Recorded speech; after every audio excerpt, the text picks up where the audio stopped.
Hi, Howard. Thank you so much for joining us. How are you?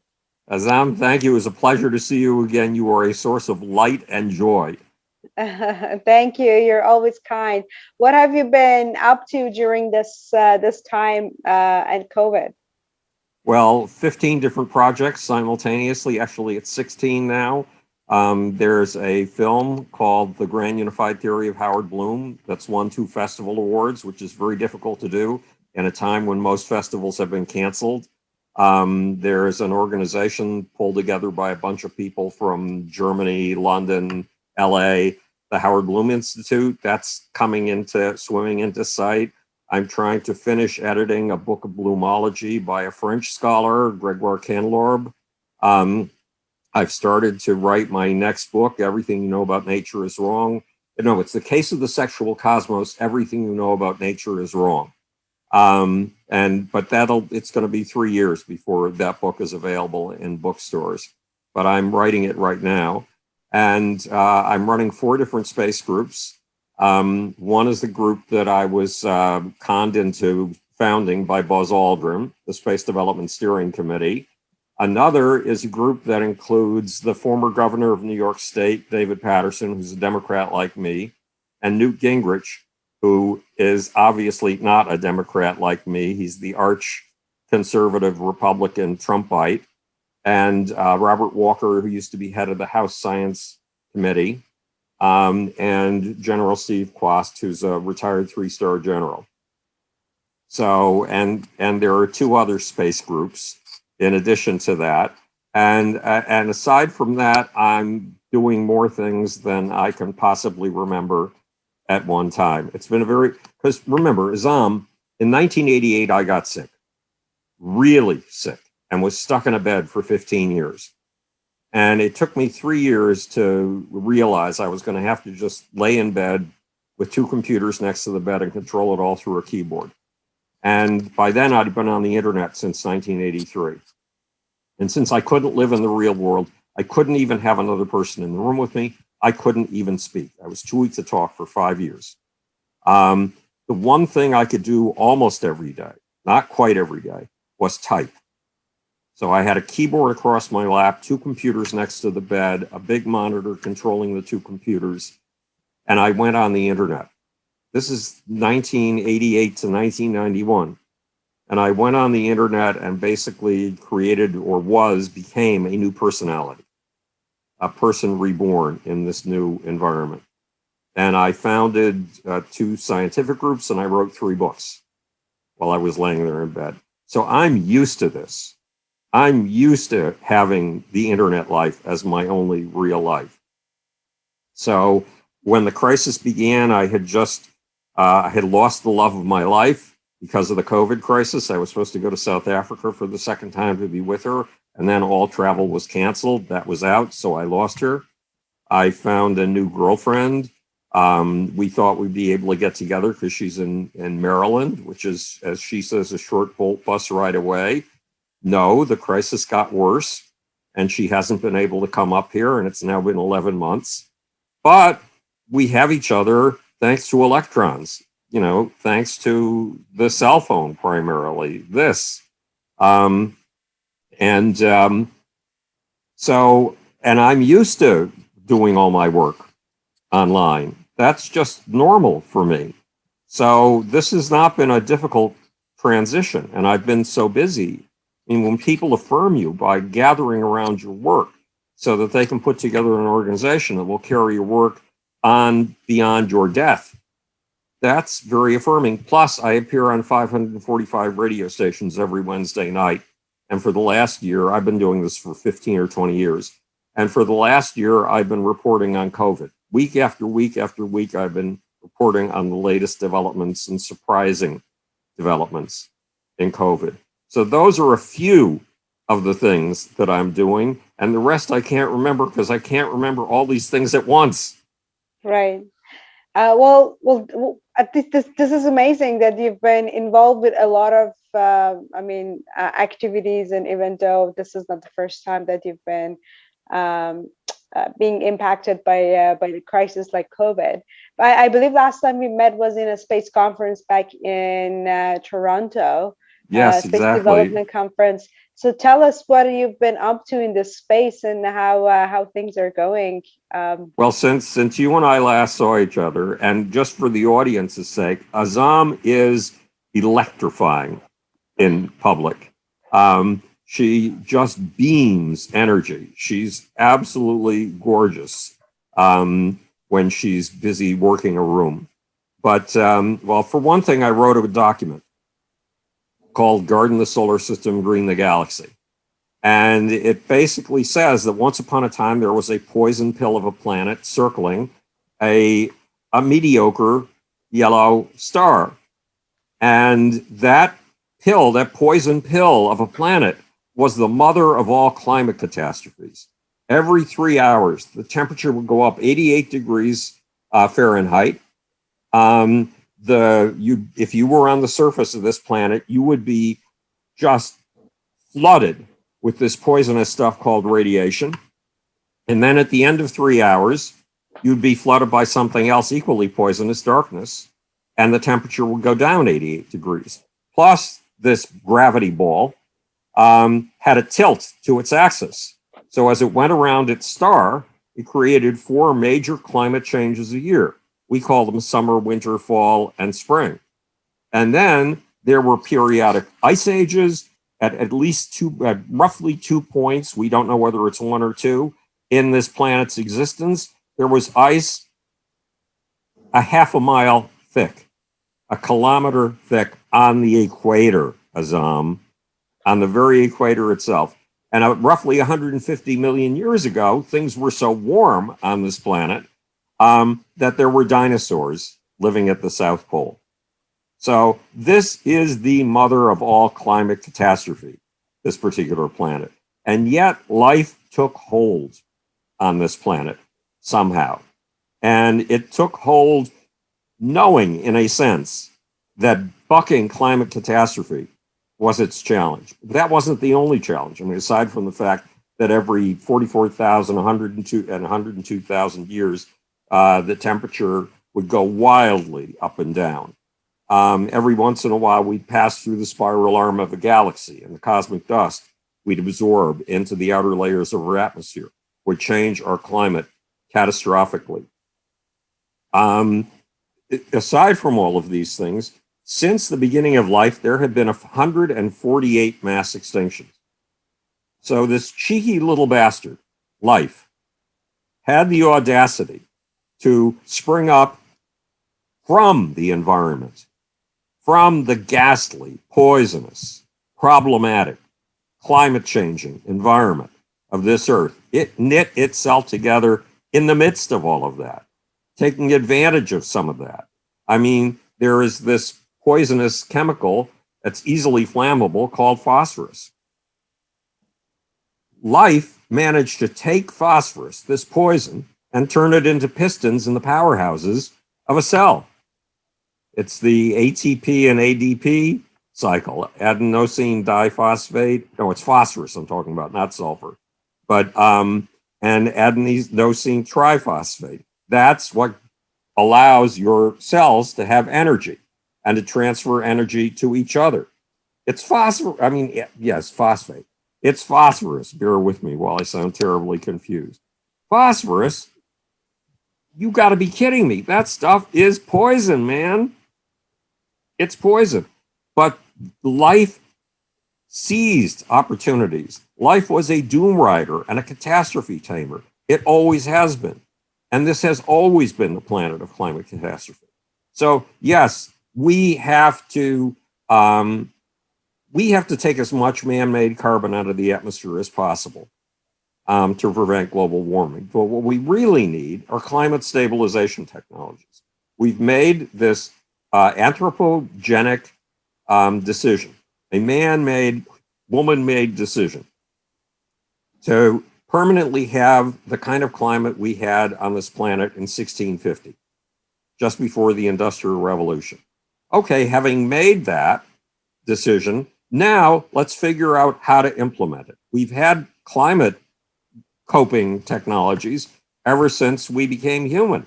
As soon as we started using stone tools to strip the furs off of animals and put them on ourselves. That was a climate coping technology. Living in caves was a climate coping technology. 17,000 years ago, building tents out of mammoth ribs and mammoth tusks with mammoth hides over the framework. That was a climate coping strategy. Now we need climate stabilization strategies. But since life has taken hold on one poison pill of stone, how many poison pills are just waiting to be gardened and greened? How many poison pills are just waiting for the touch of life? Or to put it differently, how heavily is life hankering after those other poison pills of stone in the sky? Life's imperative has always been be imperialistic and be colonialistic. Take over as much territory as you can, and work out whatever strategies you have to adapt to turn a poisonous place into a place of pleasures. And those opportunities to do that off of this particular poison pill of stone we call Earth are just waiting for us. So there's a slogan I coined for the National Space Society: bring space to life by bringing life to space. That's our job. Now, one thing to realize, we're not the only species that's very heavy on research and development. The microbial world is heavy on research and development. Look what viruses are doing right now. The coronavirus, the COVID virus. It's constantly coming up with new tricks to evade the defenses in our immune system. That's research and development. 12 miles beneath your feet and mine, bacteria are eating raw rock and turning it into biomatter, turning it into the stuff of life. They're called chemolithoautotrophs. Now, we are pissing and moaning that we have run out of resources on this planet. Bacteria don't see it that way. Those bacteria are seeing the earth beneath our feet, the rock beneath our feet, the stone beneath our feet, as potential food, potential housing. If they are so bright, why are we so stupid? And are those bacteria nature? Of course they're nature. And are they trying to teach us a lesson? Yes. Take wastelands and turn them into fields of waving grain. Now, one thing that we can do that bacteria cannot do, we can take life beyond the gravity well. We can take life beyond our atmosphere. And you know from your space activism that once you get out of the gravity well, you can go anywhere, at least anywhere in this solar system. And this solar system has thousands of bodies around which life could easily coagulate. Not just the planets, not just the moons, but other dwarf planets, the size of Pluto, which we once characterized as a planet. So that's the human obligation, is to take life beyond this particular, to take life beyond this particular planet. Whoops. Oh my God, Azam. Azam is fading in and out.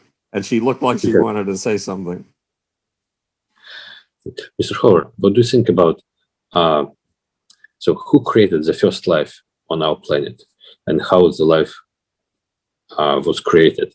Was it a god or it's a godless? Well, at the age of 12, Anthony, I discovered I was an atheist.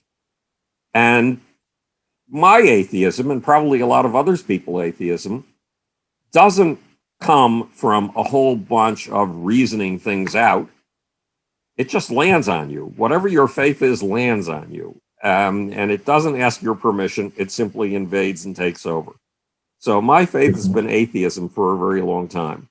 But I wrote a book called The God Problem: How a Godless Cosmos Creates, that addresses that precise problem of how in the world a cosmos goes about assembling itself and taking itself from one level of order up to another level of order, up to a level of order beyond that, in continuing updates of astonishments. I call them supersized surprises. And given the science of my time, which is all that I could sum up, that question is not answerable. The question of how life assembled itself, it's one of the most complex things. It is the most complex thing in the universe, life. And it is awesome when you contemplate it. I mean, you're at the center of every single one of your cells. You are 100 trillion cells. 50 trillion of those cells don't even claim to be you. They're entire bacterial colonies garrisoning your throat, your nose, your gut, and digesting food for you. They are digesting food you cannot digest, and they're turning it into vitamin B and vitamin K for you and giving you the illusion that you're doing that. No, sorry, it's bacterial colonies. And one bacterial colony, the size of my palm, has 7 trillion individuals. And yet it's so thin you couldn't see it if it were there on my palm. And you've got tons of these inside of you. Meanwhile, the other 50 trillion cells claim to be you. And every single one of them contains a gene string, and that called a genome. And that gene string is so intricate and so astonishing that if you were to take it, it's knotted up like a snarled rope. And if you were to take it and straighten it out, just the genome from one of your cells, it would be 3 feet long. It would be 1 meter long. So how, and it's got 22,000 genes. And God knows how many atoms are participating in the team of just one gene, much less 22,000 genes. And yet this thing manages to copy itself in one of the most phenomenal processes this earth has ever seen, sex, and gives up 50% of its genes and takes in 50% from your partner and does this while turning out a fully functional human being without mistakes. It is one of the most astonishing, well, it is the most astonishing copying process in the history of the cosmos. It's called sex. And it's utterly beyond astonishing.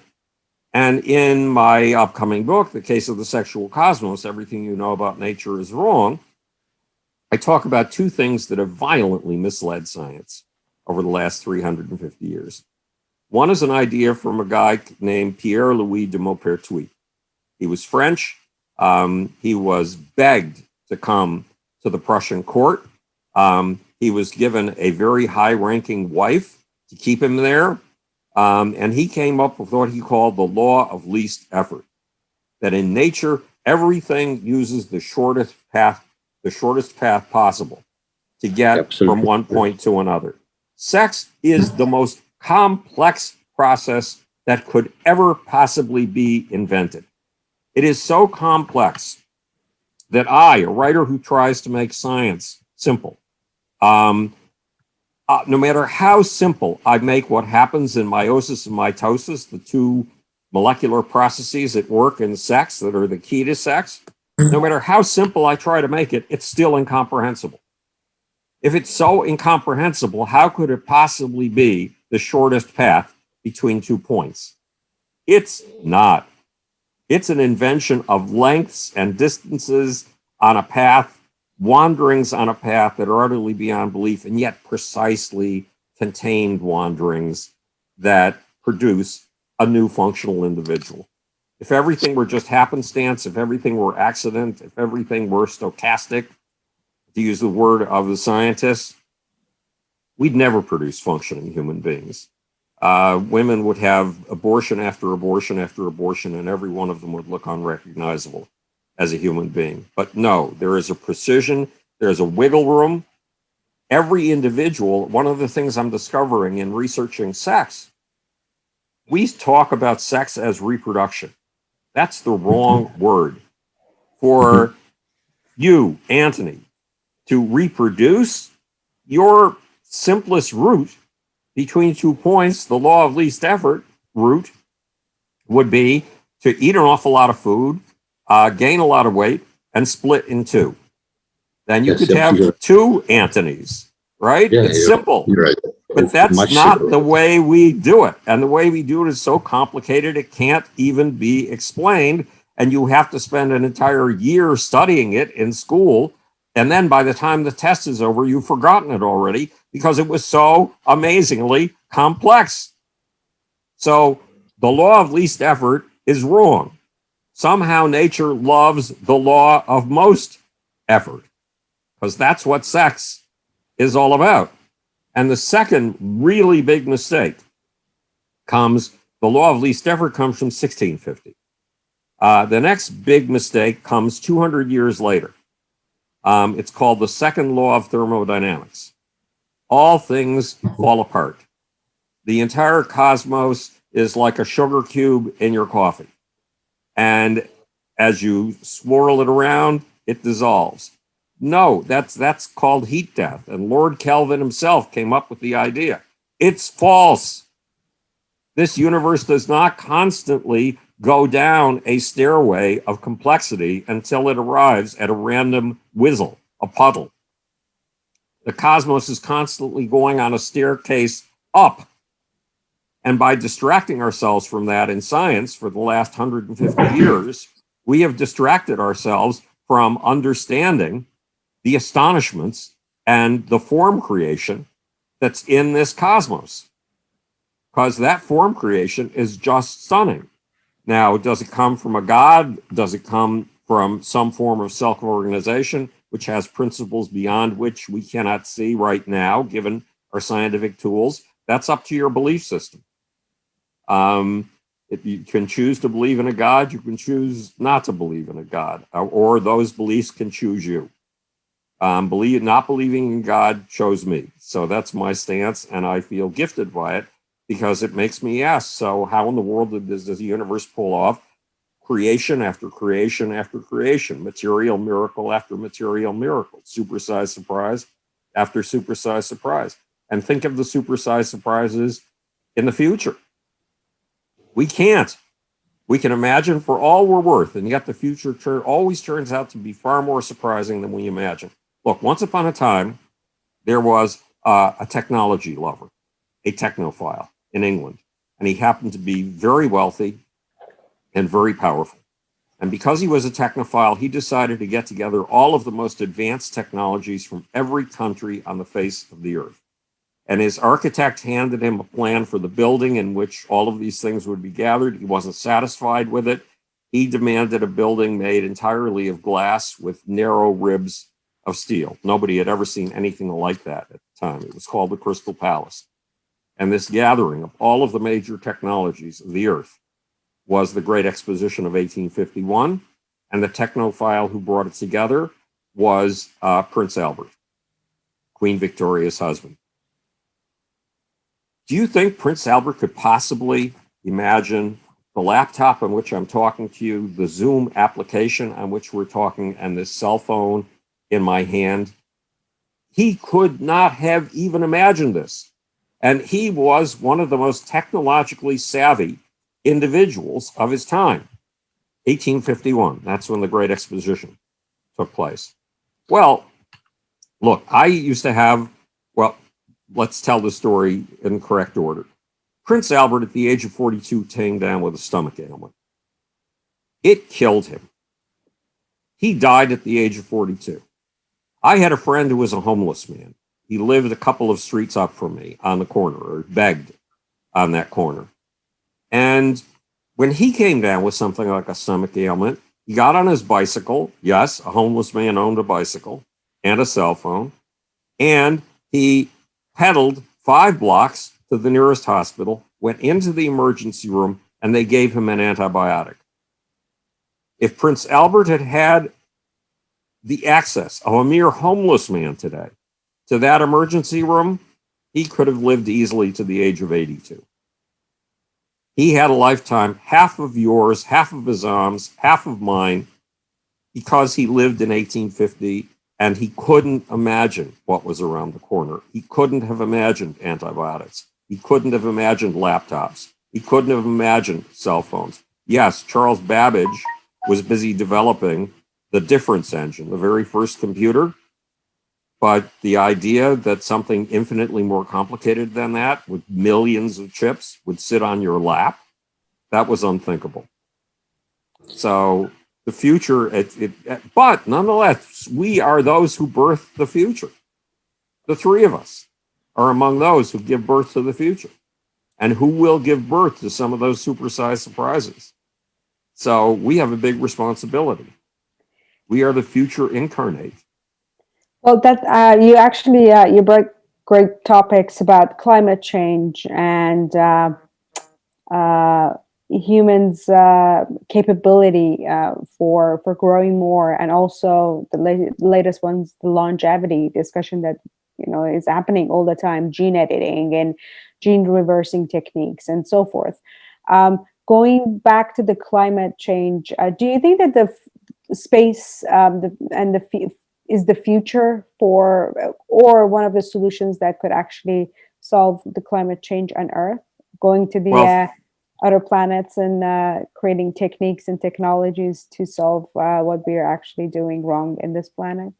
Well, if we put giant solar energy collecting panels, photovoltaic panels, in space and beam that energy down to Earth, we can eliminate totally the man-made contribution to global warming. We can eliminate the use of fossil fuels forever. And, I used to work on this, space solar power it's called, with two partners, Buzz Aldrin and the 11th president of India, Dr. APJ Kalam, who was a superstar in Asia. He's considered the only honest politician in Asia. And Dr. Kalam said that harvesting solar power in space and transmitting it to Earth using the kind of harmless microwaves, again, that power this cell phone, the big pink thing on the back is my phone number, so I don't forget it. We could lift 2 billion people out of poverty. So yes, space is the answer to our energy needs. We don't know what else space is the answer to. In 1848, the United States waged an unjust war, a totally unjust war against Mexico. And the United States won that war. And when it won that war, it won over a whole bunch of territories it had never had before. New Mexico, Colorado, Arizona, and most of all, California. Now, having just come out of a war, our military guys were very good at logistics and figuring out how to live off the land. So we sent some of our top logistic military specialists out to California to look over this land and see what it was good for. And they came back and said, this land is good for nothing. It's empty. It has almost no plants. It's just filled with rattlesnakes.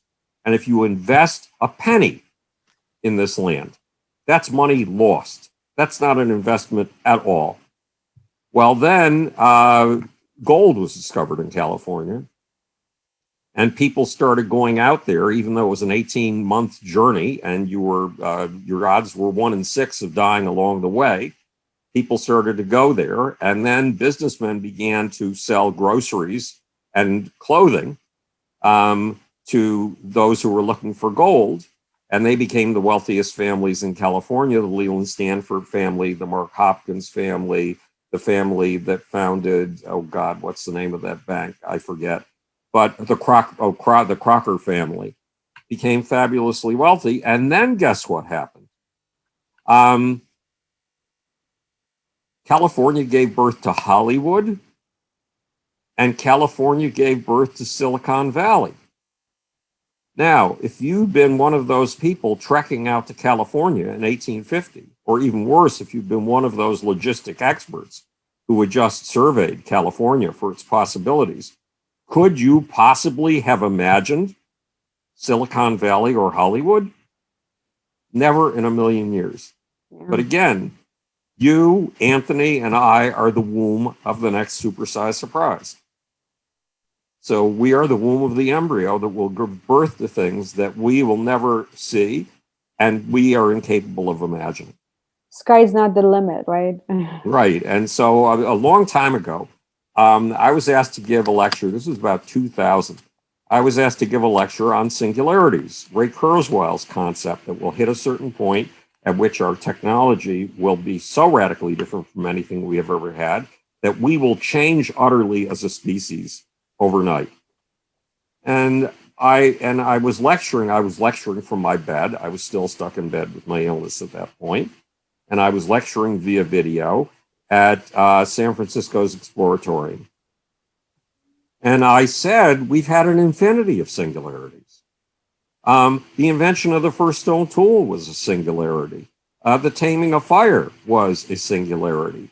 The taking of a toxic substance and patting it into something no one had ever heard of before, a geometric shape, a rectangle, and putting it in the sun to dry, then using 3 million of them to build garden apartments, 3-room garden apartments. This is 10,000 years ago. Big enough to handle 30,000 to 60,000 people. That's an utter astonishment. That's a singularity. When Plato was writing, he wasn't really writing, he was dictating. And he said that there was a new technology that was going to destroy the minds of the children of his time. Because the children of his day had to memorize the 2 foundational books of Greek culture, the Odyssey and the Iliad, word by word. And that's what he felt made the fineness, the abilities of the Greek mind. And what was he complaining about? What was the new technology he was complaining about? Writing.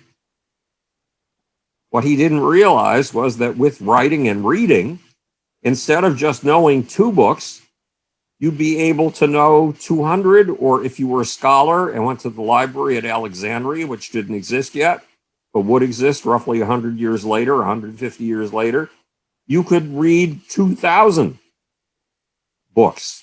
Mm-hmm. And that would change the nature of the human mind completely. Every single one of these was a singularity. And yet, when you sit down to read Plato's Republic, it sounds like somebody next door. It sounds like somebody you could meet up the street. It doesn't sound like a radically different form of human being. It sounds perfectly natural to you. But would Plato have been able to imagine anything going on in our age today? Not a bit. So there is this gyroscopic character, a gyroscope is something, you set it spinning and it stays this way, and you try to knock it over and it goes back up. You try to knock it over on the other side and it goes back up.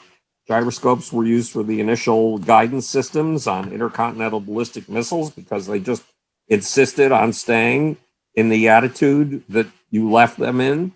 And we humans seem to have a gyroscopic sense of humanity. And no matter what astonishments come our way, no matter what new empowerments come our way, we still think we're just human. We're still capable of reading one of the first great autobiographies of all time, St. Augustine's autobiography. And it sounds to us like something that was written by somebody up the street. But the number of singularities we've gone through in terms of new empowerments since St. Augustine's day is beyond astonishing. And one other thing, let me throw this in. We have a lot of people putting Western civilization down. And they fail to see several things. Things that Western civilization and only Western civilization has accomplished. You can basically measure a civilization by the number of the poor and the oppressed it has lifted. And the Western system has lifted more poor and oppressed people than any other civilization in the history of humanity. And here's the evidence. If you'd been born in 1850, you had a life expectancy of 38.5 years. If you've been born in 2000 in the Western system, your life expectancy was 78.5 years. In other words, we not only doubled the human lifespan, we added 40 years to the human lifespan. Back in the days of Chinese emperors, a Chinese emperor was willing to give away everything he owned in exchange for an extra 4 years of life. He gave these things to alchemists and others who claimed they could lengthen his life. In reality, they were giving him mercury and shortened his life. But that's for a mere 4 years of life. We've added 40 years of life. If you had been the poorest paid worker in London in 1850, or let's put it differently, if you'd been the poorest paid worker in London in 2000, you would have earned what an entire tenement full of workers earned in 1850. what 7 Irish dock workers earn, you would have earned as a personal assistant in London in 2000. If you'd been born into those wonderful indigenous societies that lives at peace with the world and in harmony, or at peace with nature, in harmony with nature, and at peace with its fellow man, or if you had been born in 1650 in the West, your odds of dying a violent death at the hands of a fellow human being would have been 10 times what they are today. 10 times what they were even in the 20th century, which we regard as the bloodiest century in the history of mankind, with 2 world wars and people being killed off by the tens of millions, by 2 world wars, plus a Marxist revolution in Russia, plus a Marxist revolution in China, each of which killed over 50 million people. Despite all that bloodiness, the level of peace in the world today is 10 times what it was in indigenous societies and in the pre-industrial age. Plus, we've added 4 inches to the average height. And most astonishing of all, if you gave a Stanford Binet IQ test from 1916, the first year it was administered, to 100 random kids off the street, those kids would measure an average IQ of a marginal genius, 135. Why? Because the IQ of kids has gone up 35 points in the last 100 years. That's beyond astonishing. And we fail to realize these things. And if we don't realize... Is that singularity? These are singularities, to my mind.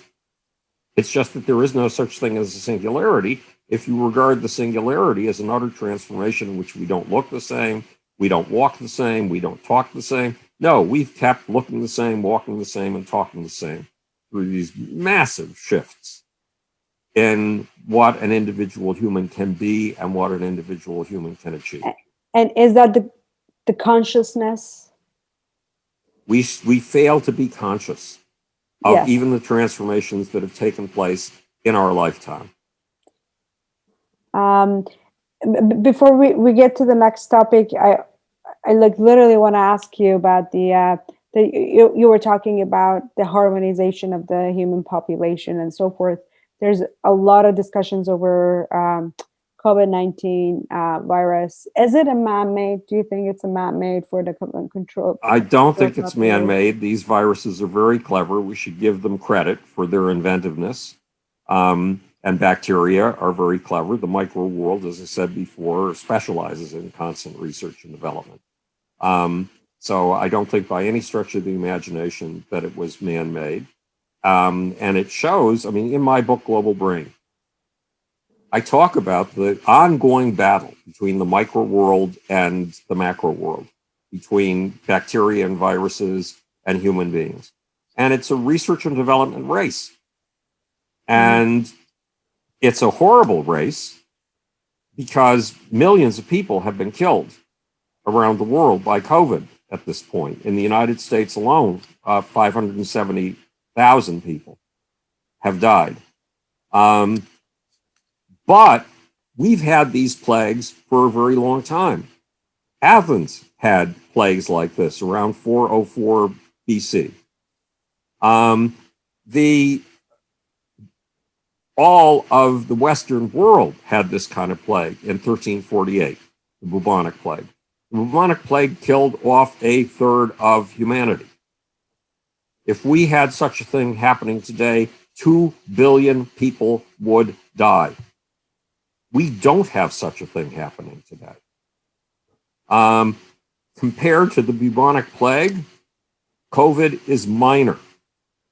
Now, look, if you're one of those people who wasn't able to breathe and finally learned his life, if you lost his life or her life, if you're one of those people on the sidewalks outside of the hospital entrances in Brazil, with your family gathered around you, going back and forth into the hospital, trying to get you oxygen, and you die on that pavement, you've lost everything.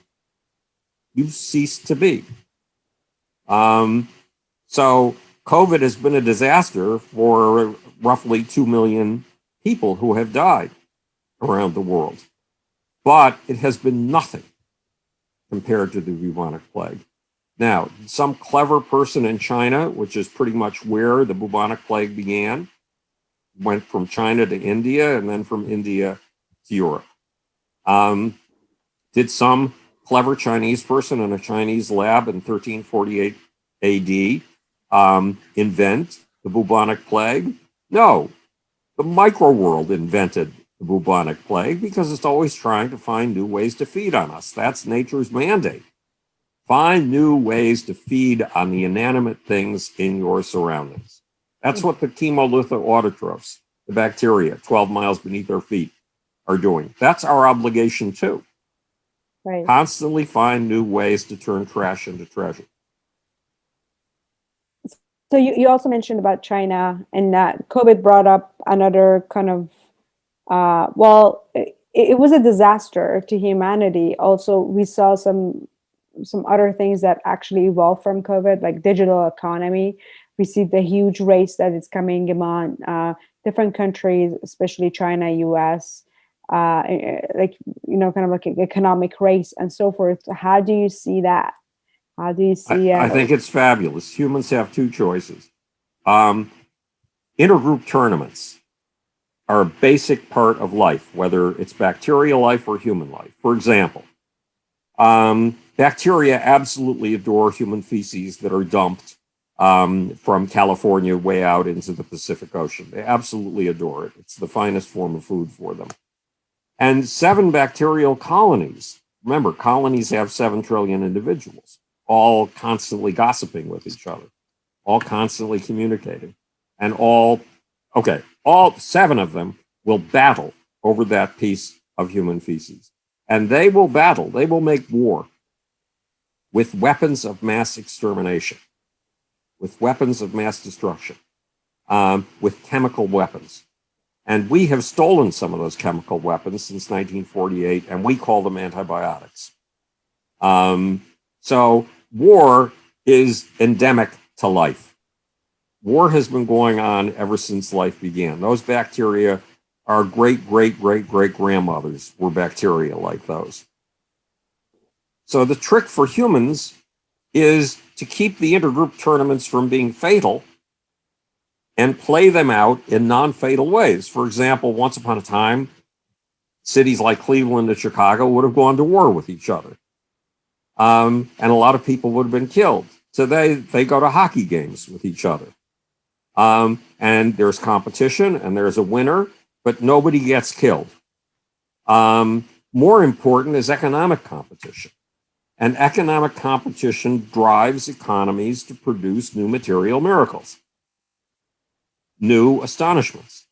For example, when our anti-abortion people managed to get bans on the use of fetal tissue, and they banned a lot of stem cell research, guess who jumped in to take over? That was a commercial opportunity. The Chinese. They didn't feel the least bit inhibited about using fetal tissue. So they've been trying to get ahead of the United States in bioengineering and the use of stem cells ever since. Well, if they come up with some major thing that helps extend your life by an extra 6 months, or that helps extend your powers, bless them. Let's not forget CRISPR technology. Yeah, well, They are CRISPR came working out on. of the United States. But now we see that they're expanding it in China. That's interesting. I haven't followed that. I mean, what I've been following is the chip crisis. Right now, the world is running out of chips because chips are in high demand for automobiles, and they're in high demand for cell phones, and they're in high demand for laptops. And the demand for them right now during the COVID crisis is greater than the chip making capacity of humanity at this point. And one person who sees that clearly but never gets any headlines for it is the new president of the United States, Joe Biden. He sees that chip drought as a commercial opportunity for American companies.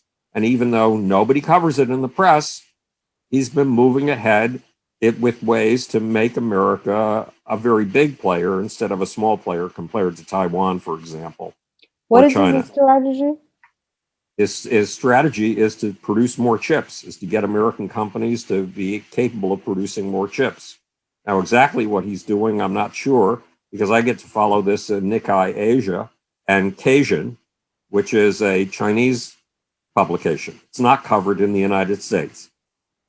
Right. Nobody that I know of is writing about it in the United States. Of But it course. indicates to me that this president we are lucky enough to have is wise enough to see things in global perspective. And he sees that we are in a race with the Chinese. The biggest race, or the biggest way of seeing visibly the race between China and America is in space. Because the Chinese plan to own space by 2049, the 100th anniversary of the Chinese Revolution. And they are making progress. We talked about space solar power before. Until the last 2 years, America had no money being invested in space solar power. Now the Air Force Research Lab has given $100 million to Northrop Grumman to develop a demonstration satellite, a space solar power satellite. But the Chinese have already dedicated their first space solar power factory, a factory that's dedicated to nothing but turning out modules for space solar power devices. And they plan to own space solar power by 2035. Meanwhile, there is a really emblematic way to see the race between China and the United States in space. And it's not just in space. China has a grand vision. It's called the Belton Road Initiative. It links over 60 countries and over 3.2 billion people. It's, in the long run, a $20 trillion project. And the idea is to link China with the rest of the world through high-speed transportation, particularly high-speed rail. They want to go from a trip to from a Chinese industrial city to the Atlantic coast of Spain in 2 days. Right now, it takes 2 weeks. They've got their own competitor to GPS, the Baidu satellite system. It's completed. There are 6 satellites. They're offering faster, more precise measurement of where you are than America's 36 GPS satellites can deliver. They are trying to make sure that if there are any disputes, they go into Chinese-controlled courts so that the Chinese system of justice begins to invade other countries. And what else is going to invade other countries? The Chinese autocratic system, the one-party system, is what they're trying to they're trying to place around the world, basically. It's a very big vision, and it involves owning ports in South America, owning ports in the United States, owning ports in the Mediterranean Sea. The port of Athens, Greece, the birthplace of Western civilization. They put an offer for Armco of the United Arab Emirates. Really? That's amazing. So they are strategically buying up assets in order to affect the world. I interviewed for my YouTube series an Australian student who had led protests against the Chinese treatment of the Uyghurs. And the Chinese sent a gang to beat him up and beat his fellow protesters up. And then they got him, he was a Dean's List student. They got him expelled from his university. Now, the university will take him back in 6 months, but this is hideous for him. Chinese are trying to control speech in Australia. That means they are also trying to control speech in the United States and Canada. And that's not allowable. One of the reasons that the Western system has done things like invented the anti-slavery movement, the first anti-slavery movement in the history of humanity.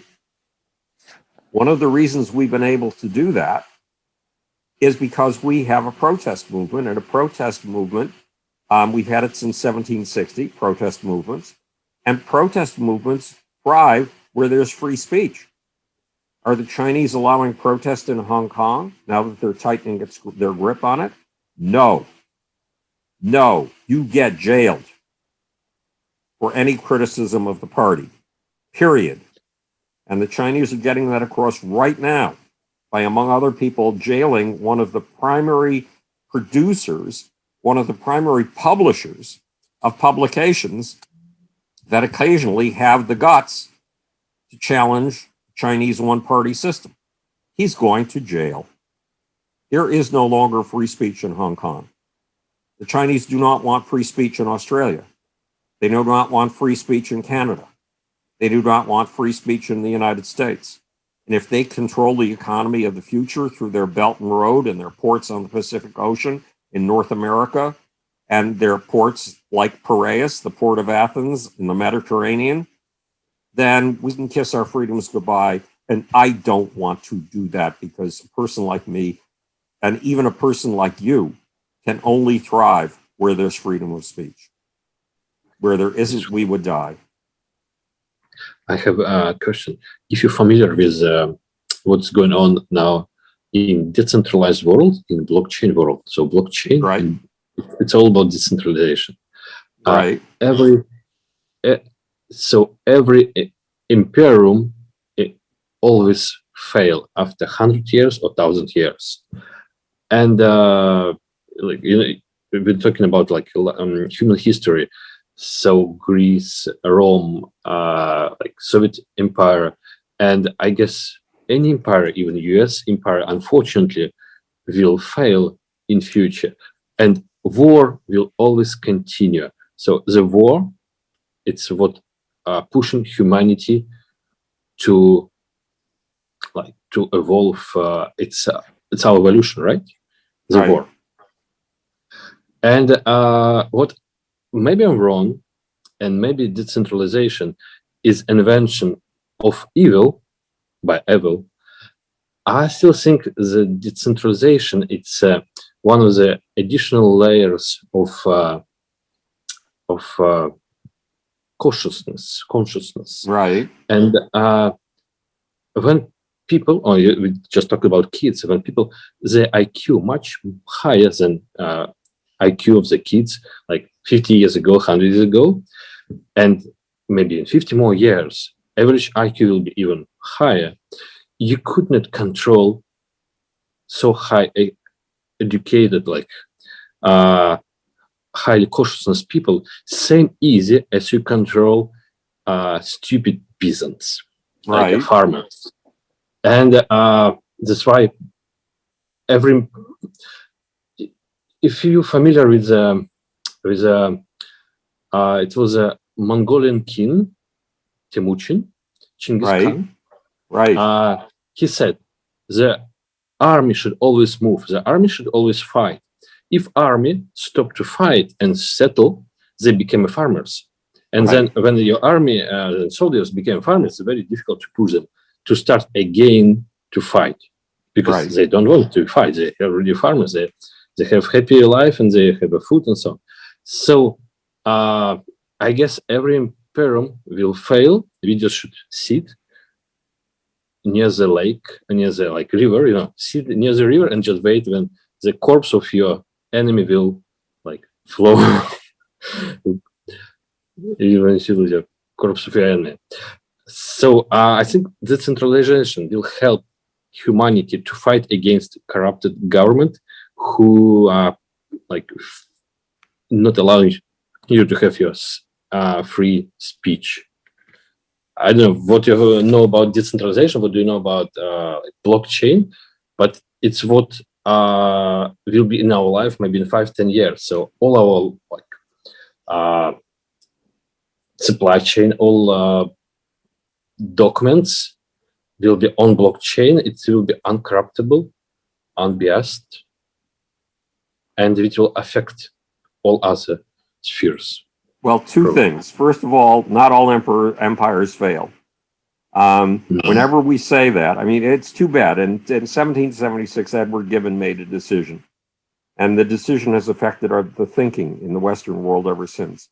Instead of calling his series of 3 books that he was about to publish The Rise and Glory of the Roman Empire, he called it The Decline and Fall of the Roman Empire. And that phrase has stuck, and it has influenced our thinking to think in terms of decline and fall ever since. But the Egyptian empire lasted 5,000 years. The Chinese empire, with minor interruptions, has basically lasted 5,000 years at this point. The current one-party system is just another way of being an empire. And how do we know that China's an empire? Well, some people call the Xinjiang province a province of China, but some people call it East Turkey, East Turkestan. Why? Because it's a Turkic land. That's why it's Islamic. And that's why the Chinese are having a hard time digesting it. But the mere existence of Xinjiang as a part of China shows you China's a land empire. Instead of doing things by sea the way the British did it, they simply do it by growing like an amoeba. So in 1949, they took over Tibet. Right now, they are absorbing Hong Kong. They are trying to take over. First of all, they said 10 years ago that any activity of theirs in the South China Sea was harmless. It was non-military and it intended no harm whatsoever. So what did they do in the South China Sea, which is huge? It's bigger than the state of Texas. They started to find coral reefs and build islands on them. Then what did they build on the islands? Remember, they swore they were never going to take arms to the South China Sea. They built airstrips. They built military bases. And right now, they're trying to take over not just the South China Sea, but the East China Sea. And there's a set of islands near Japan that is claimed by both Japan and China, the Senkaku Islands. And they've been making military gestures in the Senkaku Islands to demonstrate that they own the Senkaku Islands. They are like an amoeba, constantly absorbing the stuff around them and making it a part of themselves. So empire is alive in China. And not even forget the economic outreach they're actually reaching to countries like Iran. I mean, all the fishing and that is actually being kind of like held by. And as long ago as 10 or 15 years ago, they had 110 companies in Egypt. And since then, they've expanded in Africa dramatically. And even Italy. Right. And one of their premiers in 2005 visited something like 27 countries in South America and signed deals for strategic cooperation with these countries. So they've been operating silently because the press seldom covers these imperialist moves. But it's a Chinese empire that, as I say, with interruptions, goes back 5,000 years. So empires do not always rise and fall. Even Rome was around 1,800 years, nearly 2,000 years. That's a nice long stretch of time. We in America, where basically the American Constitution gave birth to the current Western system, we in America think we're over. And it's only been 250 years. And that's nothing compared to the major empires of history. So, and another word about decentralization. Look, the Western system operates on what you could call the dynamic balance. It's there's a Bloomism, opposites are joined at the hip. And dynamic balances take advantage of that fact. When you do isometrics and you try to get this bicep to pull against this part of the bicep, that's a dynamic balance. You don't see your hand moving, but you're tensing those muscles against each other. The Western system operates on three elements that are opposite, operating in balance with each other. One is private industry. One is government. And one is the protest industry. As I said, the protest industry has been around since 1760. It started with the anti-slavery movement in Britain. And that anti-slavery movement achieved its first legislation in Britain by 1802. Then there was the anti-war movement, which Henry David Thoreau helped write one of the key books for on peaceful resistance that Gandhi would later use. That was 1848. That was a protest against the war in which America fought Mexico unnecessarily and took over a huge chunk of Mexican territory. We've had the anti-imperialist movement since 1899, when the anti-imperialist movement held its first global meeting. These are all products of the protest industry.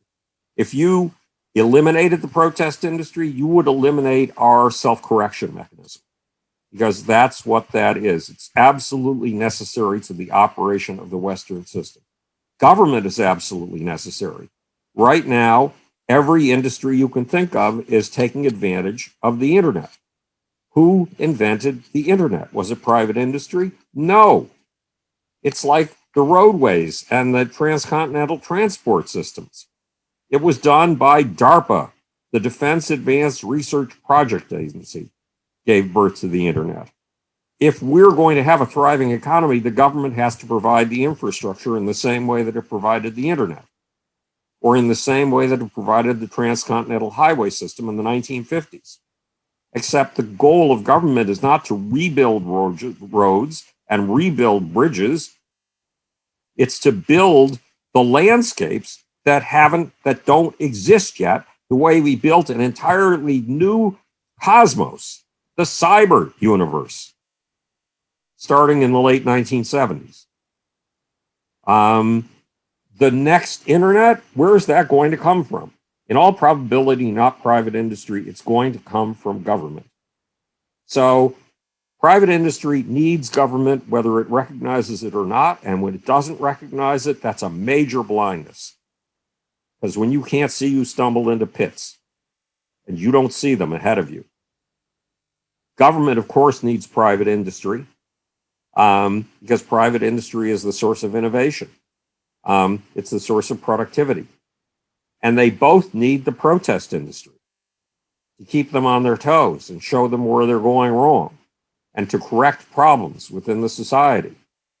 But the protest industry needs the private industry. Why? Look at the shoes people wear when they go to a George Floyd protest, a Black Lives Matter protest. Just look at the shoes.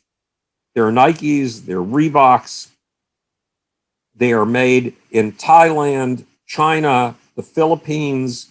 They are a product of globalization and private industry. The reason people can afford to buy them is because the labor was inexpensive. So the people gaining from the offshoring of American industry, something I hate to see, are Americans. They're me. I have a little recorder in here that records everything that I do. This would not exist without the Chinese. Or if it did, I would not be able to afford to buy it.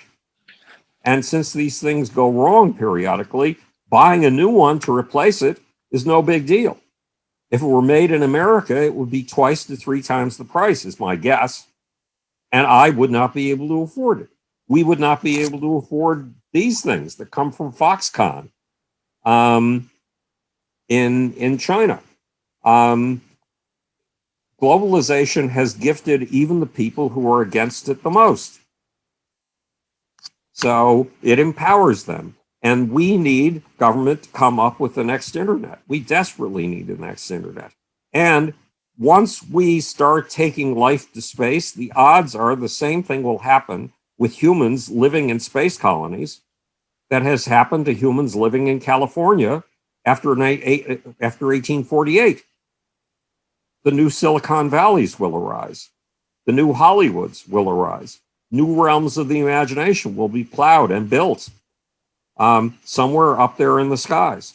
Will that benefit Earth? You bet. Has the internet benefited normal human beings? Absolutely.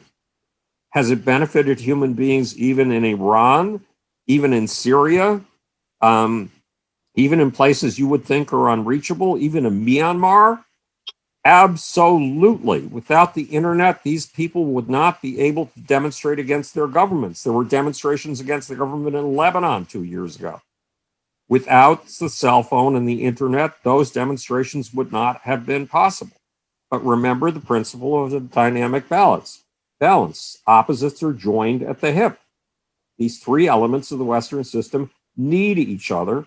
And look, all those achievements I gave you with the Western system, the doubling of age, the increase of peace by a factor of 10, the increase of the average IQ by 35 points, unless we wake up and recognize these things, recognize that we've achieved them, have some idea of how we've achieved them, we are in danger of killing off the very culture that saves and uplifts humanity decade after decade after decade after decade. Will that be a crime on a par with a war crime? You bet. And who is most likely to pull it off? People in the protest movement who do not know the gifts of their own civilization and who have no idea of how those gifts have come about. And one more thing. If our great-great-grandparents were capable of giving us an extra 40 years of life, then we owe at least an extra 40 years of life to our great-great-grandkids. If our great-great-grandparents were capable of increasing the wage of the poorest paid worker by a factor of 7, we owe at least another factor of 7 to our great-great-great-grandkids. If our grandparents, great-great-grandparents were able to give us an extra 35 IQ points, we owe at least another 35 IQ points to our great-great-great-grandkids. And if our great-great-grandparents were able to increase the peace in the world by a factor of 10, we owe our great-great-grandkids at least another factor of 10 increase in global peace. Those are obligations. And if we dodge them, we are committing a sin against nature and a sin against humanity. Well, it's been a fascinating discussion with you, Howard. I know that you are in a very limited time, but any final words that you would like to share with us? Dream your ass off. That's what I told the people at San Francisco's Exploratorium when I was trying to explain that singularities are happening all the time. Dream your ass off. Work persistently towards your goals. Never give up. Never flounder. Even when you wake up in the morning and you think you're of no value to anyone on this planet at all, keep plowing ahead on your most essential goals. And eventually something positive will come of them.